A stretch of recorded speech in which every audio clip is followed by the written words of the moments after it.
back to my channel and welcome back to our Japanese schoolgirl Inferno book reading. Let's get wild, let's get sexy, and let's dive into Sexy Gals, the Ganguro phase right here. So this was about the late 90s to early 2000s, and we have the icon herself, Booty Teddy, before she stopped tanning and blacker than I am. It starts right off the bat. It's a very negative tone with this style because I've been into this fashion scene for like 14 years or so. There's other pressing issues that I focus on in life, but it sets the tone with the first phrase, the girls are in blackface. The term blackface makes me think of minstrel shows, makes me think of pickaninnies, makes me think of like Jim Crow, the Uncle Tom and things like that, mammies and stuff. There's no other way to describe it.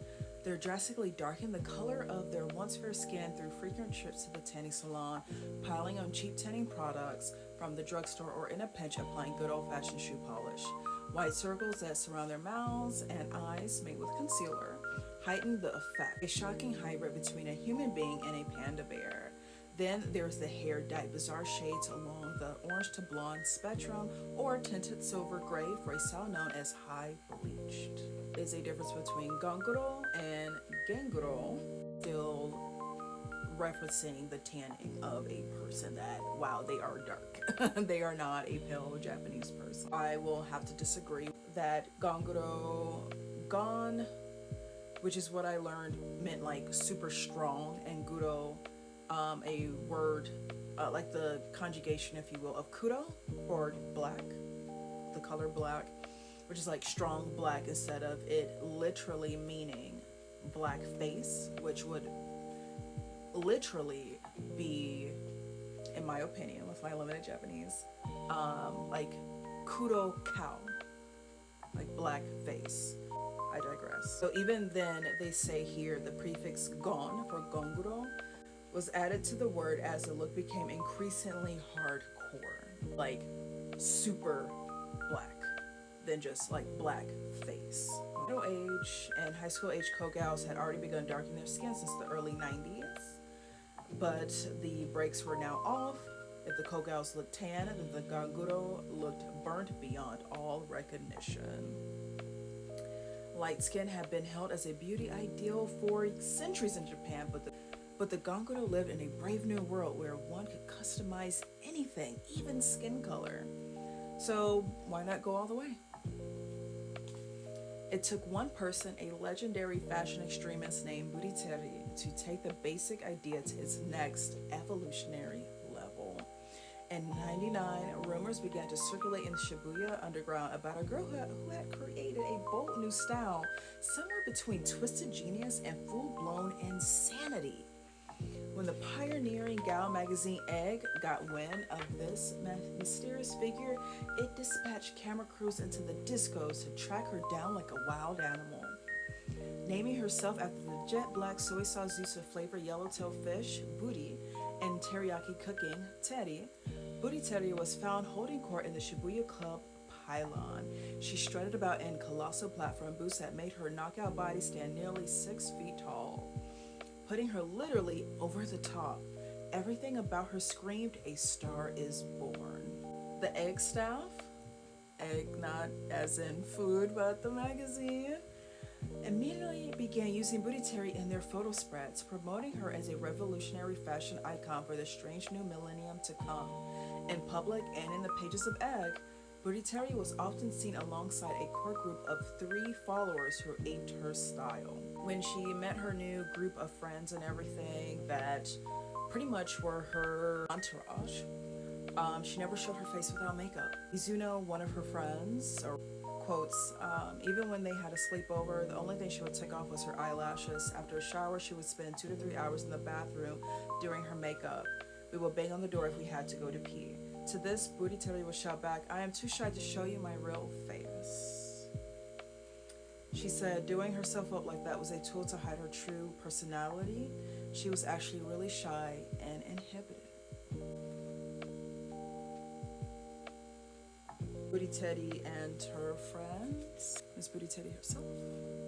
Blackface alone should have been social suicide, but the Gonguro were banded together and becoming a full-blown youth movement. In a 2001 sociology study, Tadahiko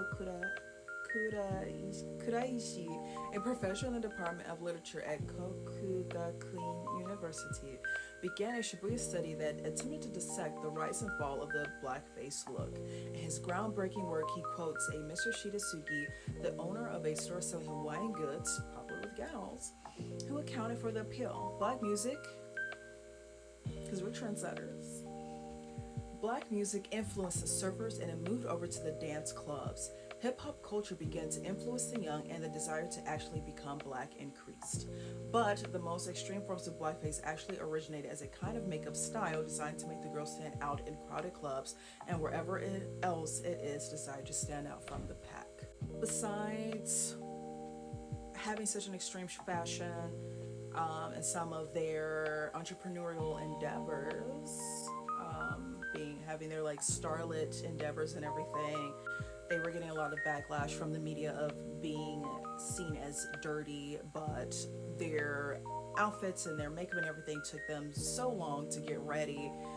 So you have that, I guess, like tension, if you will, of what people want them to be seen as with the reality of things, and they actually couldn't really find people to be with, to date and everything, because their style was so extreme.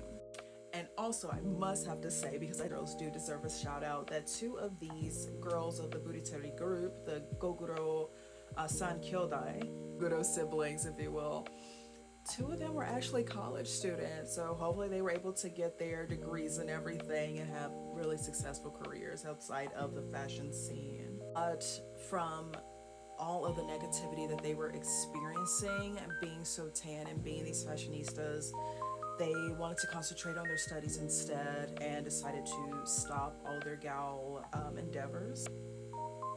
But the gal movement had continued to grow. But also, it's definitely interesting how these girls would be minding their own business, living life, and people will come up to them to just spew out nonsense, spew out hatred, just because they decided to look different. America's a more individualistic society, even though we have cliques and groups and communities that is a them versus us or us versus them mentality, while Japan is more so like, let's band together, we are a group, we're not necessarily individualistic. But to have people just be so disrespectful to you is quite sad. But these girls, and I quote from the magazine, from the book, that her and her friends promised to become adults who never cared about how others felt or looked, which helped to make them really strong. Contacts, tan skin, black eyeliner, sealer to get that really bold white look, bleached hair, sexy micro mini skirt or one-piece dress, so pretty much like cute short club clothes, accessories, which is very important for any outfit, platform boots, which was extremely popular in that time frame and for this style. You can see Buriteri wearing some really cute platform boots here.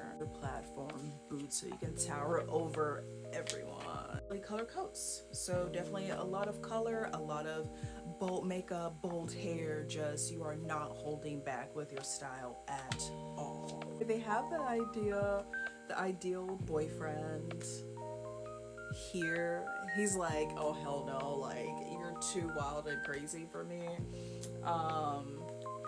Ideal boyfriend, no one, because who's going to date someone who looks like that? Thank you so much for reading along with me, or being read to. And we're gonna get into our next segment, one of my favorite fashion movements here. Look at her, she's so cute. Yeah, so see you in the next video, and have a good one.